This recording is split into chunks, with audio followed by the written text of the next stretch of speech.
నమస్కారం. లేదు అంటే వారసుడు అంటే కొడుకే అవుతాడా, కూతురు అవదా?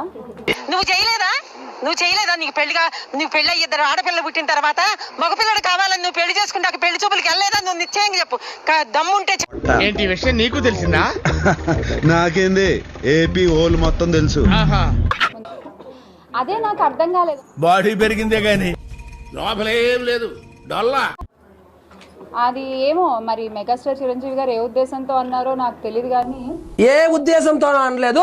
ఆల్రెడీ కూతురుంది కదా, ఇంకో కొడుకుని కనరా అన్నాడు. వాళ్ళు ఎక్కడెక్కడ తింగర్ నా కొడుకులు మనకే తగులుతున్నారు. కొడుకునే కదా కనమన్నాడు, కొడుకుని నిన్ను కనమనలేదు కదా, నీకేం బాధ? కానీ వారసుడు అనేవాళ్ళు కొడుకులే అవ్వాలి అనేటువంటి ఒక ఆలోచన నుంచి అందరూ బయటకు వస్తే బాగుంటుంది. జగన్మోహన్ రెడ్డి గారు నాకు అన్యాయం చేస్తున్నారని విజయమ్మ గారే బహిరంగంగా లేఖ రాసి చెప్పడం జరిగింది. దీనికి మీరు ఏమంటారు సార్? అంటే అది నీకు దండం పెడతాని, నువ్వు ఎంత తక్కువ పాసిబుల్ అంతనే మాట్లాడరాదు. ఎందుకంటే నాకు ఒక రకమైన టిపికల్ యాంగ్జైటీ వస్తుంది. నాకు నువ్వు బాలకృష్ణ వారసులు ఎవరు? నా కొడుకు, నా మనవడు, ఇంకెవరున్నారు? కరెక్ట్, ఇది కరెక్ట్ గా చెప్పావయ్యా. ఒక డైనమిక్ లేడీ, ఒక ఉమెన్, వాళ్ళ మదర్స్ కానీ వాళ్ళ సిస్టర్స్ కానీ వారసులు ఖచ్చితంగా ఎవరన్నా అవ్వచ్చు, అది కొడుకే అవ్వాల్సిన అవసరం లేదు. నాకు 3 పెళ్ళం ఉన్నాయి, 4 పెళ్ళంకి రూమ్ ఖాళీ ఉన్నాయి, నీది వస్తాయి. ఎవరి గురించి చెప్పమంటారు? మీ గురించి చెప్పమంటారు?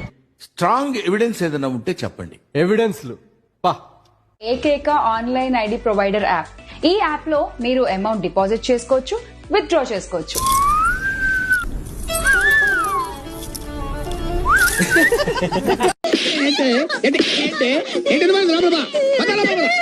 వచ్చింద్రా ఈవిడికి మాత్రం వేదాలు సైతాన్ని వల్లిస్తుంది. ఆ ఉపాధిని అంతటినీ కూడా ఒక మాట పోగొట్టుకోకూడదు కదా, ఇది ఖచ్చితంగా తప్పే. అది ఎవరు మాట్లాడినా తప్పే. వింటానికి విల్లింగ్ గా ఉంటే శ్రీకృష్ణుడు భగవద్గీతలో అర్జునుడికి ఇంత చెప్పాడు.